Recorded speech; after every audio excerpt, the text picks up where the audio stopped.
everybody, welcome to Savi's Palette. My name is Savita, and in today's episode I'm going to show you all how to make stuffed small eggplants. We call it Yengai badnekai in Kannada. Badnekai is eggplant. Yengai is basically cooking it in oil. Enne is oil. So I'm going to show you kind of a shortcut way of making this stuffed badnekai, which makes it equally delicious. And let's go ahead and get started. So the key ingredient for this is obviously the eggplant, and we use these small eggplants like this. We end up cutting them into halves, just so like this. Don't cut it all the way through. We keep the stem, and then so you can see how that is cut. So now I have all the eggplants which were washed and prepped for the stuffing. And to make the stuffing, I'm going to use what's called Rasam powder or sarin powder. This is the powder which is used along with dal to make all-time South Indian comfort food called saru.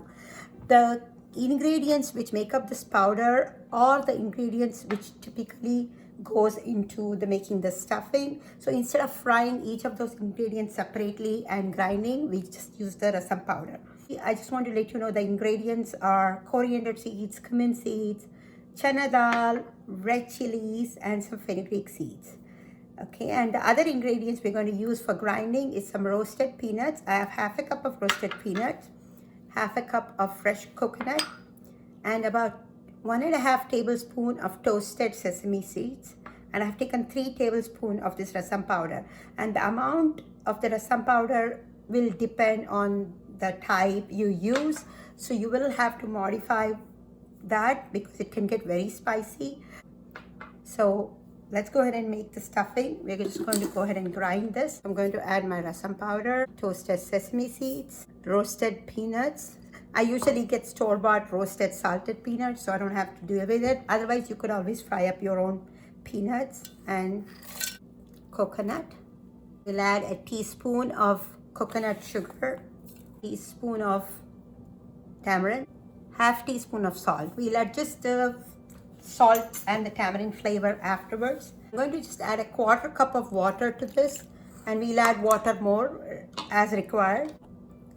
And finally, like a few curry leaves. I have like 4 curry leaves here. So we're going to go ahead and grind this. Okay, let's add half a cup of water. And you don't want to add too much water because you want the mixture to be nice and thick, so you can use it for stuffing. And let's go ahead and grind this. Okay, here it is, all ground up. It just barely took a minute. And we're going to stuff this into the eggplant, and I'll show you how we're going to do that right now. But before we stuff this, I want to take a quick taste of this, make the stuffing, just to see if all the spices are good. It could use a little bit more salt, but I'm going to go ahead and stuff it and add the salt when we make the curry. Use a spatula like this, which makes it very easy to go inside, so you can actually go in and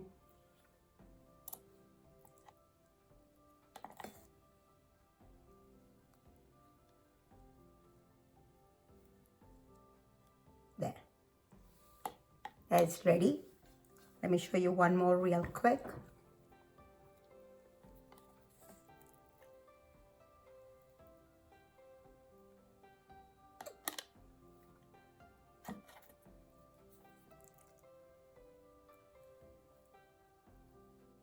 So I'm going to go ahead and stuff all of these and get back to you. Eggplants are all ready and stuffed. I have about 16 eggplants, and I still have these stuffing left over. And this I'm going to use as a curry. Let's go to my stove and I'll show you what to do next. I'm going to have a pan heated up, and to this we're going to add a thin layer of olive oil, and you can also use coconut oil.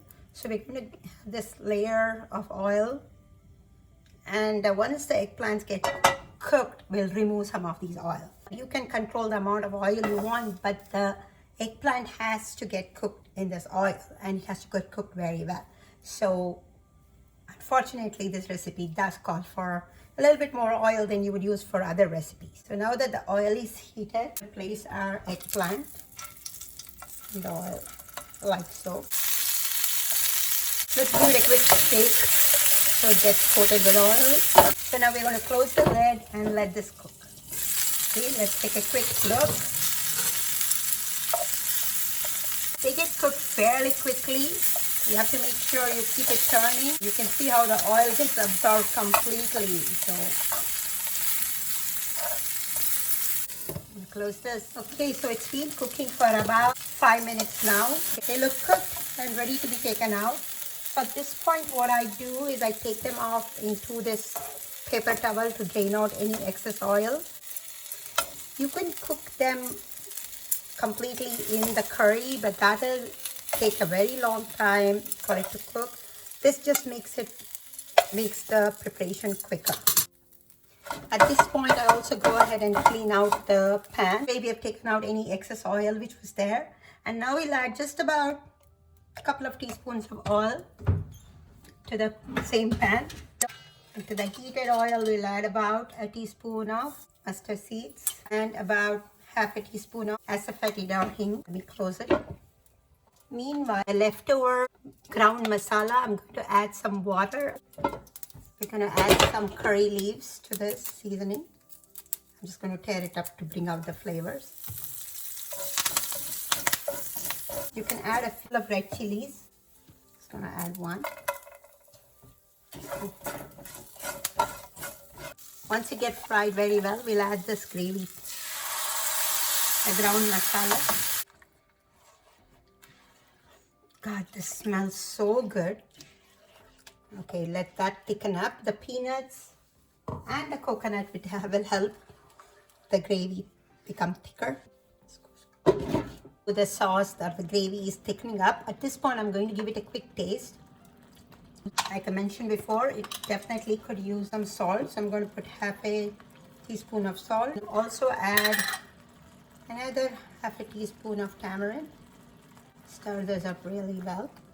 Now let's add back our cooked eggplant into the gravy. Let's mix it all up so they get nicely coated.